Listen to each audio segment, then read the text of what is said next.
Hey, I'm Alex. And I'm Dillon. And we're Culture Wars, and we're here hanging out with Rob on Front Row Live.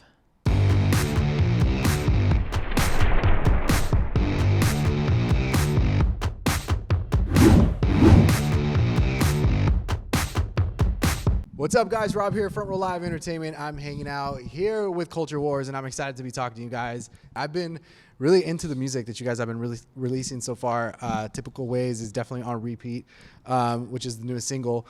I want to dive in and talk about the creative process, like between the band. Like, how do you guys kickstart that process, especially for this song in particular? Well, yeah, I mean, it's always different for us how we do things, but this song in particular, I mean, Dillon, you want to kind of take it away? I guess it really started with him. So yeah, I mean, it was an idea that I had kind of floating around, and it was a little spacier kind of in the beginning, more like the feel of the verse, and then got together with Alex and got something that I think we both were excited about, and then added the chorus instruments to that, and Alex wrote something even better for the chorus. So we were like, okay, I guess this is one of them that we're going to do. It was actually, I think, probably of the album, the oldest of all of the songs. Yeah. The earliest. So yeah, that was that one. But it varies by song. Yeah. I love that listening to this song. It's a loud song. You have to crank it up when you're listening to it. And I feel like the energy is also like that live kind of aspect.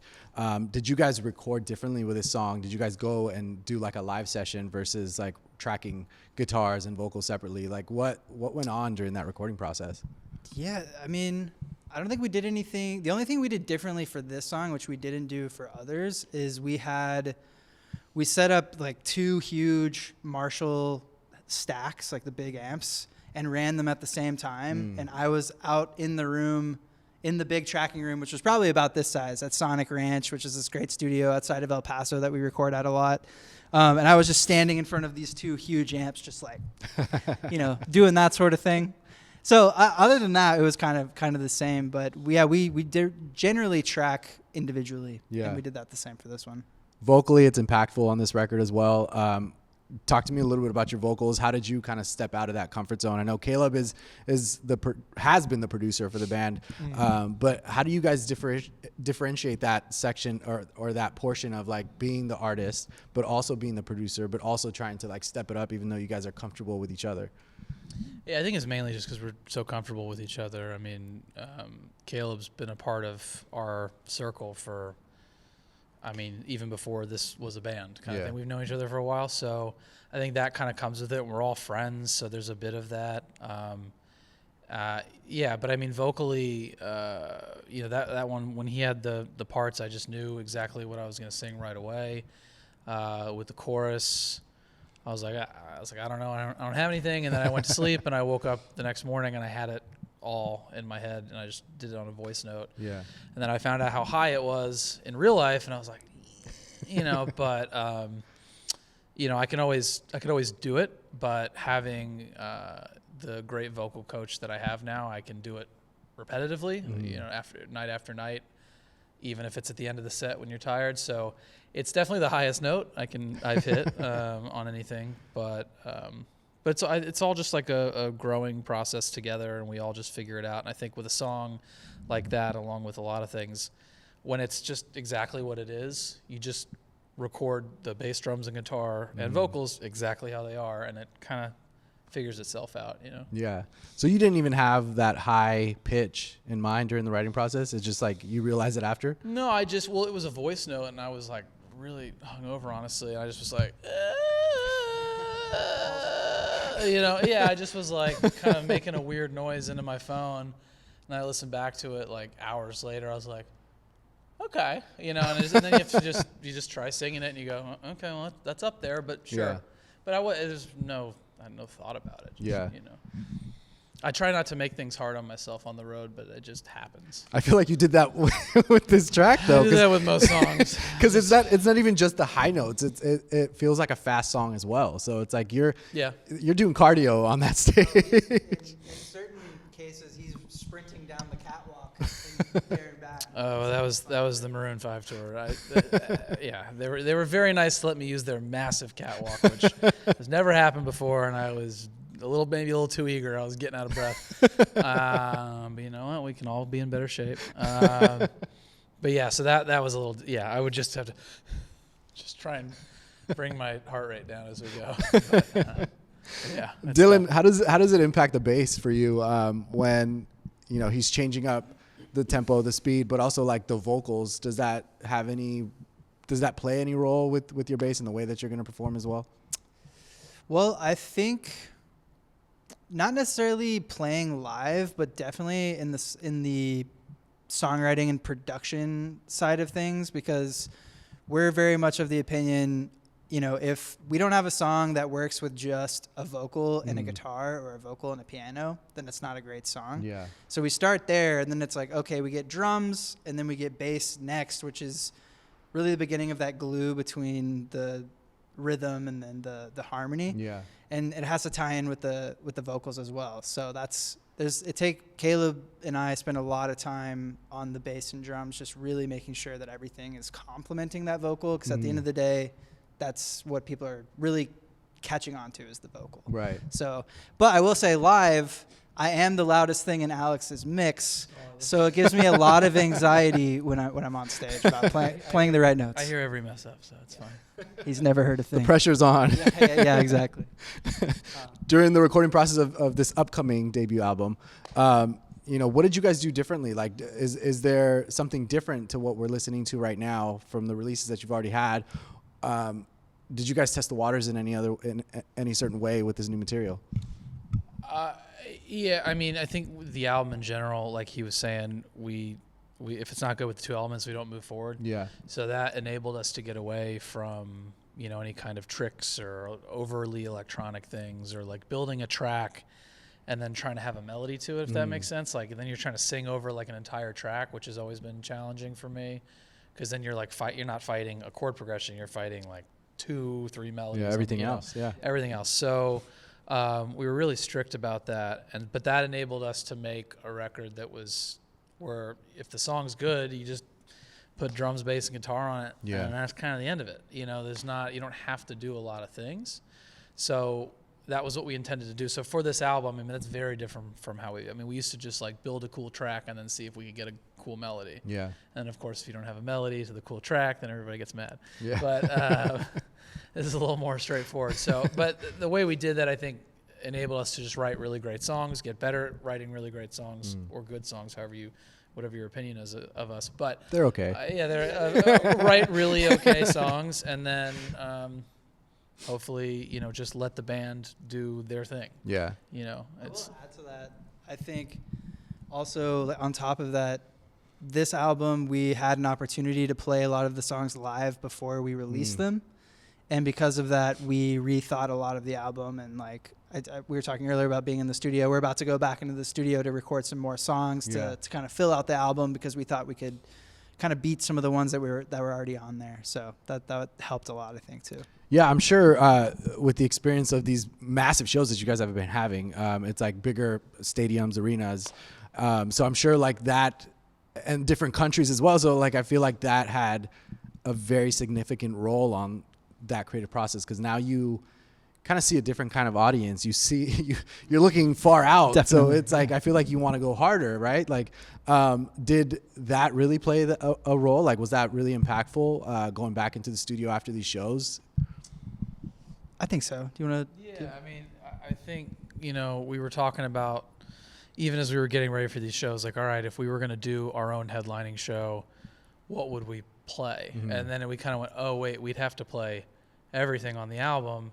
And we started like rehearsing those bottom 3 songs, and we're like, I don't know about that. And so then when we played these shows, I think it also just like kind of inspired us to kind of level ourselves up. And we're like, look, the timeline is imaginary. Like, from especially like Maroon 5, for example, they were like, we toured that first album for like 3-4 years, and you're like, if you don't like it, you're going to be playing it for 3 to 4 years. So we were like, all right, let's see, what's a couple months, what I mean? So I think that we learned a lot. And then also I think just from like what works kind of standpoint, there's songs that we played live where we went, okay, it's not as good as we thought it was, you know. And then there's songs that we played live, like Typical Ways, where we're like, all right, let's give it a shot here. And then night after night, that's like even on a bad night, and they're not all good. Most of them are pretty great, but they're not even on a bad night.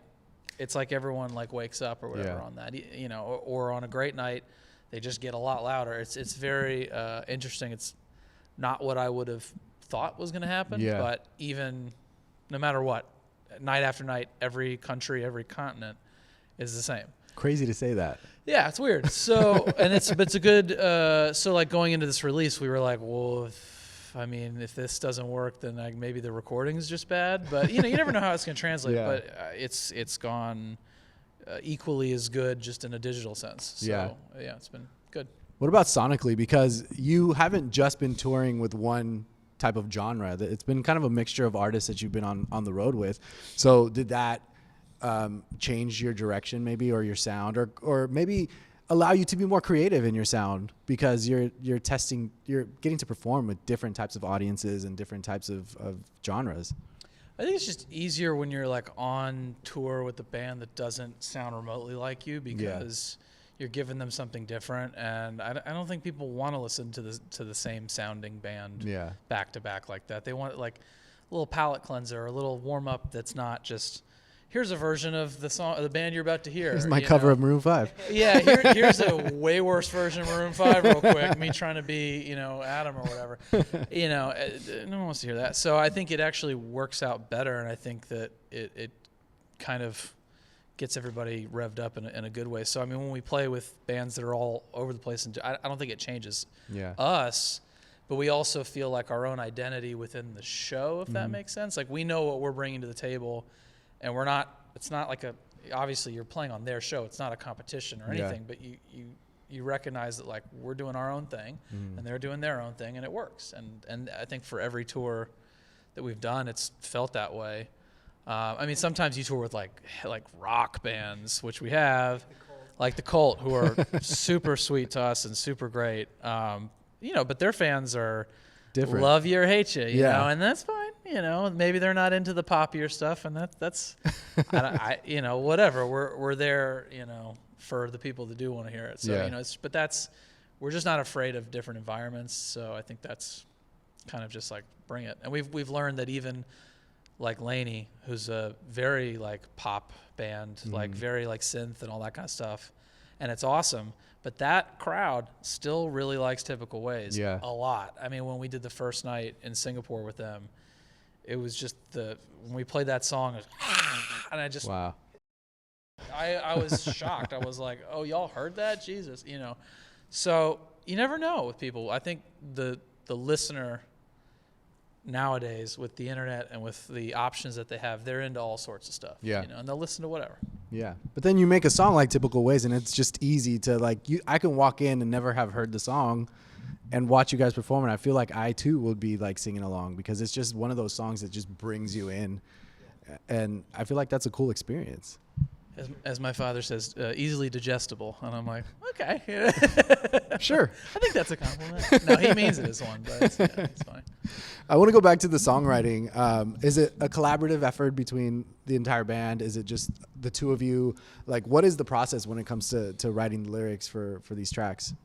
For the lyrics, that's all. Lyrics is just me. I'm kind of a hoarder on that one. But with the music stuff, selfish. I know. Damn. Such a dick. No. It's like Typical Ways in a way, in a sense. Yeah, you know. Well, I just but with the writing side of things, it's kind of just wherever it comes from and wherever we can get the right melody, and sometimes that melody comes with words and sometimes it doesn't. But you know, sometimes it's me and Dillon, sometimes it's me and Caleb, sometimes it's like Miley started with Dave coming up with a beat, and then Dillon had a thing on top of it, and then this was during the and then I drank a bunch of whatever and kind of just sang some stuff, and it worked. Yeah. So you know, it was a dark time. It was very early 2020, but it can come from anywhere, and you know, as long as it works. But yeah, the lyric stuff is just I'll just sit in a cave and keep writing and rewriting until it's done, or until I'm tired of writing. I'm like, I'm done with this. Dillon, how do you feel that you challenge yourself during this body of work? Ooh, that's a good question. I've never pushed just myself natural. a day in my life, so no, I'm just kidding. I do the safe thing, yeah. Yeah, that's a good question. I think in the past we had the opinion of, we're going to write a bunch of different sounding songs, and that's going to be our strength, is that we have a bunch of different cool sounding songs. And for this album, I think there's definitely a lot of variety within the album, but we had a much clearer vision for what we wanted it to be. And so I think, there are times where you're tempted to take it to a different place or to experiment, because, you always need to be experimenting. And so sometimes you can take that too far. So I think it was a lot of restraint on like kind of keeping it on message for lack of a better term. But yeah, and then all my parts are so sick. They were hard to play in the studio. Whose fault is that? Not mine. It's all Caleb. You're mentioning like trying to keep it in the same kind of storyline. Is that what you're saying? Like, or Not like sonic storyline. Just sonic like story, not okay. necessarily like, because lyrics are all him. We're not thinking a lot about kind of messaging when when we're at least putting the just whatever feels natural. That's right. Yeah. So it was just, I mean, if you listen to Tech, there's a ton of synths on that, and Caleb and I love playing synths and love sound design and all of that. We very consciously said, no, this is going to be a guitar album. So if this is not going to be Tech 2.0. Exactly. Which Miley, you got your taste of Tech, I guess, with the synths. But yeah. You're going to love Miley. From your experience watching Caleb kind of evolve as a producer, how do you feel that, he's become a better producer on this record? And how do you feel that he's been able to kind of step out of his comfort zone to try new things? Caleb's gotten significantly worse since I've met him. He's just been better around him. We've gotten better around him. Yeah, we've gotten better in spite of him. And this is why he's not here. Yeah, exactly. That's a good question. Do you have any?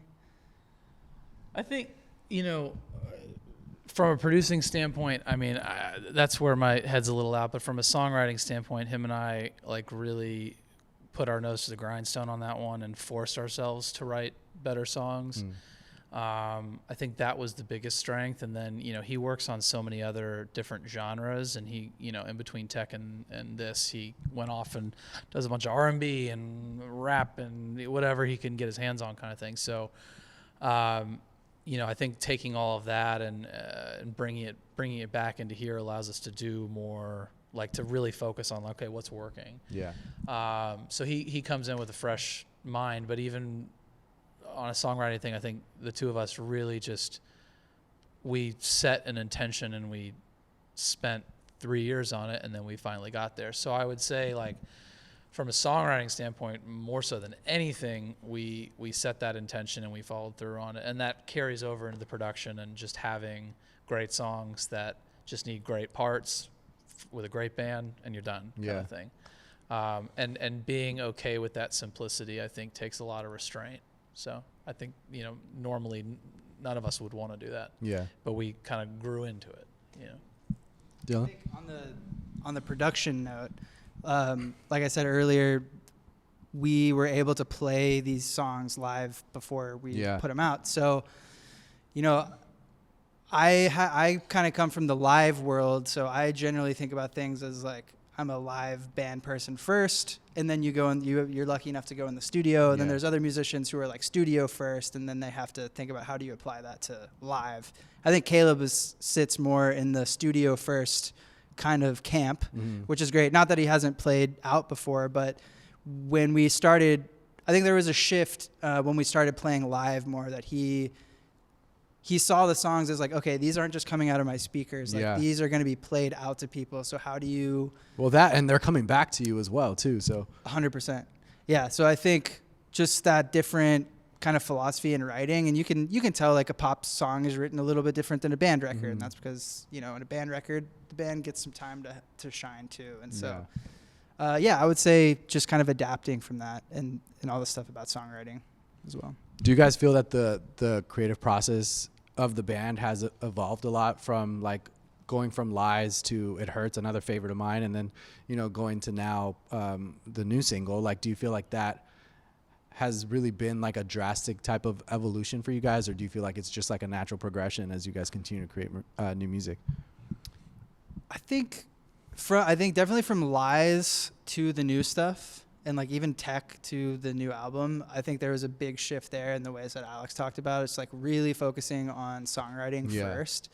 And then on the production end of it, having a really distinct vision of like, you know, what our sound is. And it's, you know, a guitar driven band. But you want to comment on kind of writing? Yeah, I mean, I think it's not really a secret because we've been doing it live now, but, you know, we even went back and redid Lies, and that's on the album. Yeah. And I think hearing those two, you can hear the evolution. But I mean, Lies is like, what, 2017, and this is, we're now, it's almost, was that 7, 8 years later? I think just in a way, we kind of full circled it, because when, you know, Dave and I have been in other bands previous to, like, him and I have been, you know, husband and wife for a long time. You know, but I think we kind of came full circle into this like really roots kind of like band instrument kind of thing. Yeah. And so it's interesting to hear us in that place, because it's where we thought we had to get away from in order to be better. Yeah. It's like we need to be a cool sound, because if the cool sound, then everyone will think we're cool. And it's like, nah. Now it's just being confident and mature in ourselves enough to just have good songs, and then let that be the cool thing, and let everything else just be cool around it, kind of thing, or work or whatever. So it's interesting to kind of reflect on it. But to me, I feel like it's evolution's one word. I'd also say we just kind of grew up. If that makes sense. Yeah. Why would you say it was important to revisit Lies and bring it into this new era of music? It's just a good song, you know, and I always felt like man, that, you know, it's also the kind of really the first thing we ever put all of our weight behind, kind of thing. Yeah. And you know, when you're early in the business and you're indie and you don't know what you're doing, I mean, you kind of miss some opportunities. And I think I just kind of went to everybody and was like, look, I feel like if we did this with that, it'd be really great. And, you know, it wasn't like an immediate like, yeah, but we eventually got there. And I think it revived it. I mean, a lot of the song changed. Yeah, I mean, a lot of the like core song had to change in order to like take it out of where it was.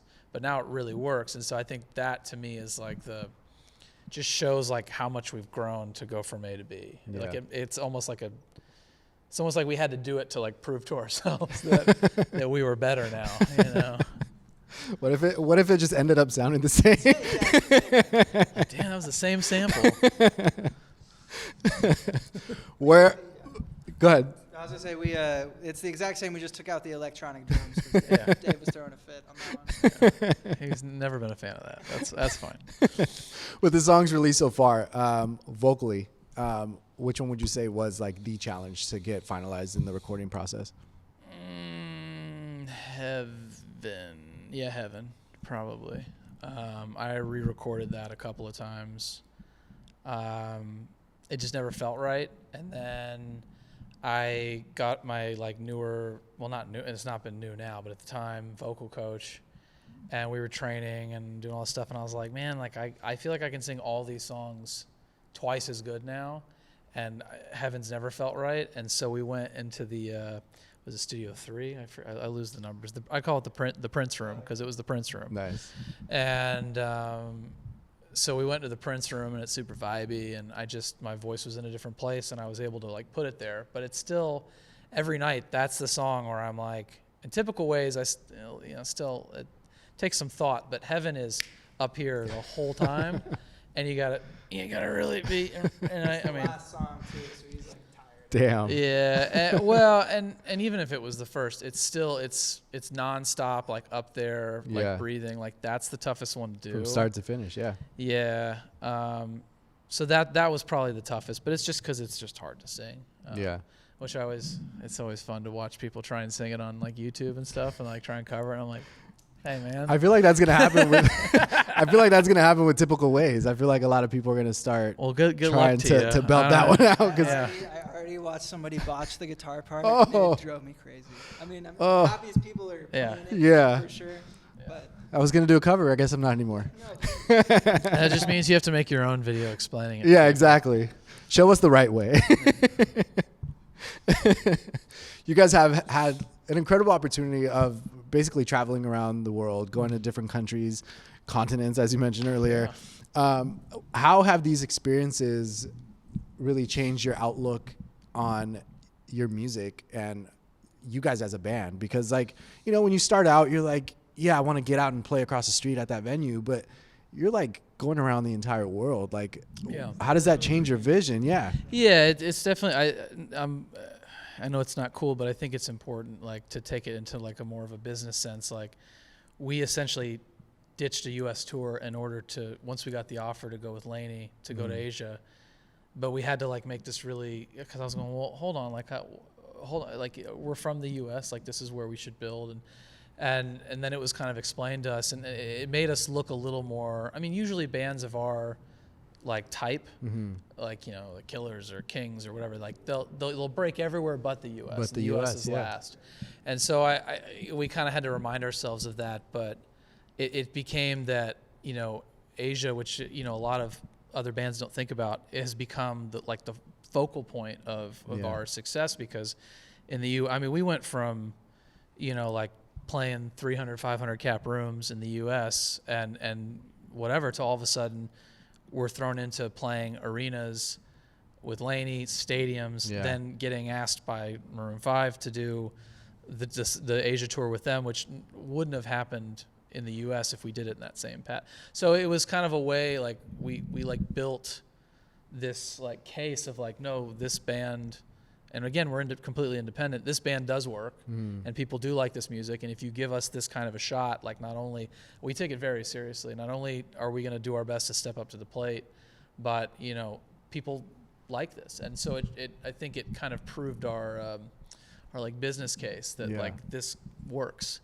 But also the Asian market in general, like, going over there, they love new music. They love bands. Like, that's also just from a geopolitical thing. Like, there's a lot of like money and stuff going, like that economy is going nuts right now. So, and has been for years.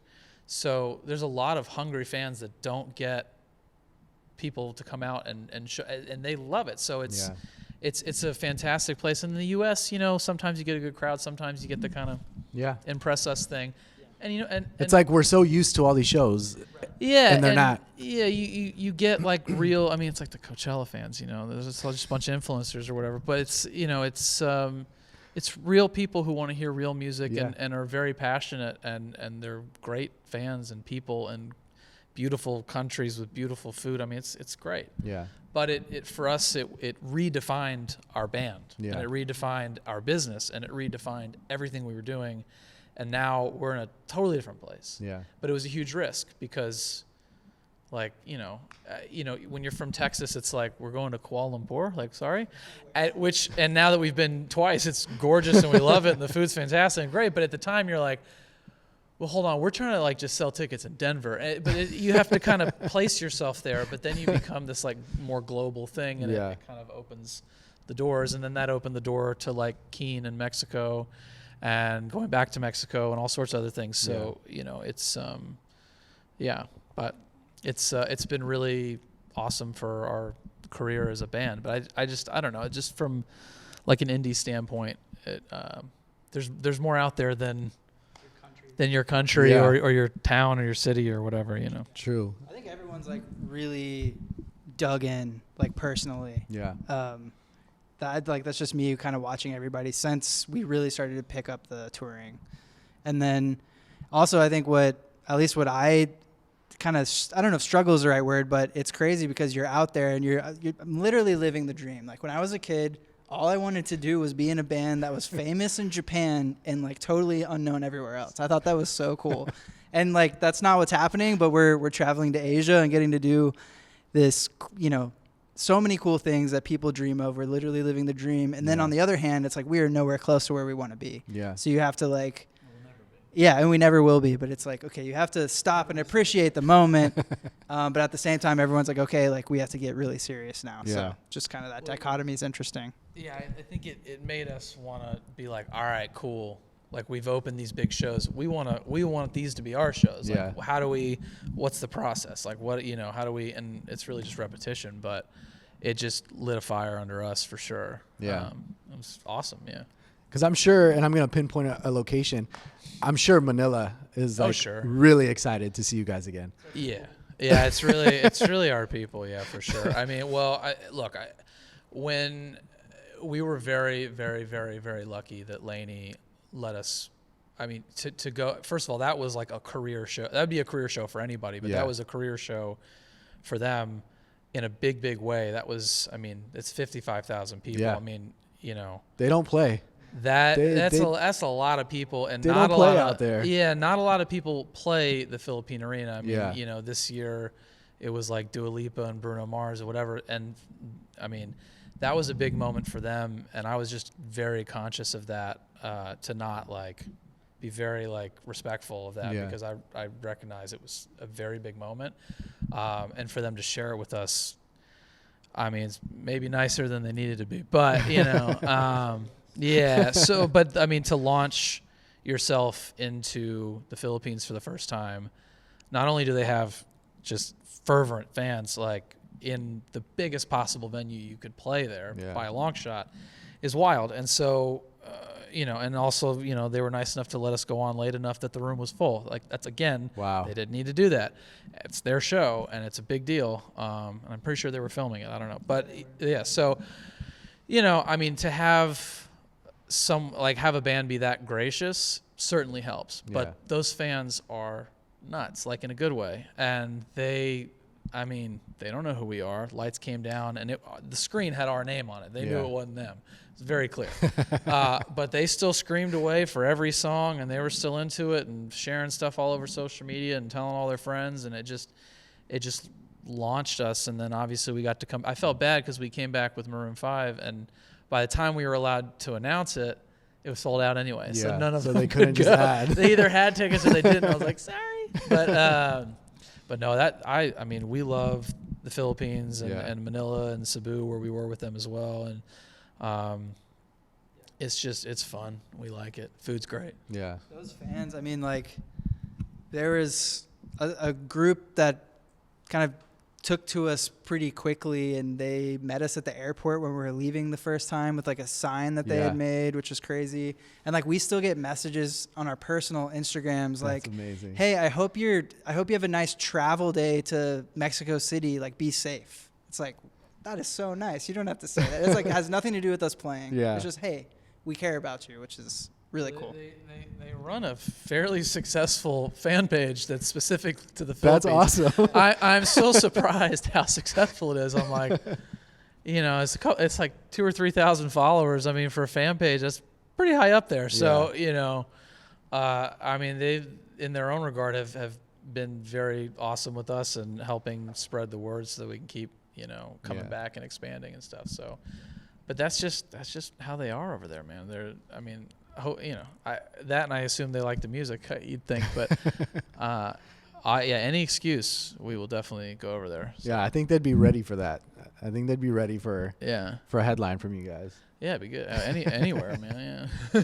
Now you also got a taste of Mexico. You were in my family hometown, Yeah. Merida. Yeah. Which is another incredible place, and I see a lot more artists are starting to go out that way as well to perform. How exciting is it to be able to, you're almost playing there almost consistently. Yeah, well, at least that's what it feels like. Ain't very far. Well, I mean, it's kind of we were lucky enough to get the nod from Keen, and that certainly helped. And I would assume that building in Asia and things we've been doing kind of gives us a little bit of street cred to be able for them to be cool with us or whatever. But Yeah. they asked us to do that, and I was like, great. I mean, we've always wanted to play in Mexico, and then. The next one up, it was with Wallows, and you never know till you ask, but it's like we're trying to build these these places one after another, and anytime we can go, I mean, I feel like we're just finally getting like a little bit of a break here, where we're starting to get like these really great opportunities, and I just I've never been to Mexico City, So now we're going to do that with them, and Nice. I've always wanted to go, so it'll be fun on a lot of levels. And also, I just like Wallows as a band, so that'll be fun. But yeah, it'll be great. I mean, we've been wanting to go there for a while, and then doing it with Keen was great, and it was a bummer about the Merida show, but hopefully we can go do it again or something. I'm sure you will. I'm sure you Yeah. will. We love Merida. Like I've traveled through Mexico a bunch, Yeah. like all over, and hadn't been to the Yucatan like proper. Yeah. And that was awesome. I rented a car, drove around, went That's to like cool. Chichen Itza and Yeah. Uxmal, like some of those sites. So Yeah. it was sick. Lots to see. Yeah. Lots of food too. So Yeah, we had a lot of fun. And then once the show got canceled, we were bummed, but I was like, well, I just liked hanging out here anyway. So, it wasn't that bad. Now, I guess to close us off, this debut album is still in the works. As you mentioned, you guys are still going into the studio. But so far during this process, maybe I'll ask you, Dillon, what do you feel that you've learned either about yourself individually or about the band as a whole during the process of this debut album? Man, that's a great question. I think, like, I felt more so than any time in the past being in this band, I feel like we're all pointed in the same direction together. Like, we really, because it's not easy to make an album with 5 people who are very opinionated, and we are all very opinionated. And so you really have to believe in the people around you to keep going and push through that. And I think for me, I felt like very much solidarity with everyone internally working towards this goal, even if we disagree like pretty seriously about things. Yeah. And I thought that was pretty cool to feel for me. Do you guys have like a time frame for when you would like to have this released? Is it something that like maybe for the next year? Is it going to be for this year? Yeah, I think it's just look, we're independent, so we make our own timeline, Yeah. which can be a blessing Out and now. a curse. So yeah, today, no, it's a blessing and a curse, but it allows us to pivot, you know. And for us right now, like Typical Ways is the absolute focus, and then we've got plenty of others in the chambers, but I think having one at a time is really helpful because people just burn through stuff so quickly. Yeah. And it allows everything to get its own little spotlight, even if it's not a single, you know what I mean? Like, it still gets a moment with at least the fans. They can, like, they'll get that, and then they'll go back and listen to everything else. Yeah. If you put out an album all at once, you get a couple months, and then people are done. And then time for the next one. And Yeah. time for the next one. People burn through it. So, we're just picking our moments, and I'm sure there'll be a time where, let's say, Typical Ways just goes nuts, then all of a sudden we've got to rush to kind of whatever, but that's why we're always prepared. And we feel very confident in what we're doing, and I think that's just like a level of maturity we've kind of grown into, where we're not like, I hope people like it. It's like, no, we know what we're doing. Yeah. If you don't like it, it's just because you're not into it. That's fine. Like, it's a big world, a lot of music. Yeah. So it's just a very different attitude that we have about it now. Yeah. You definitely grew up. Yeah.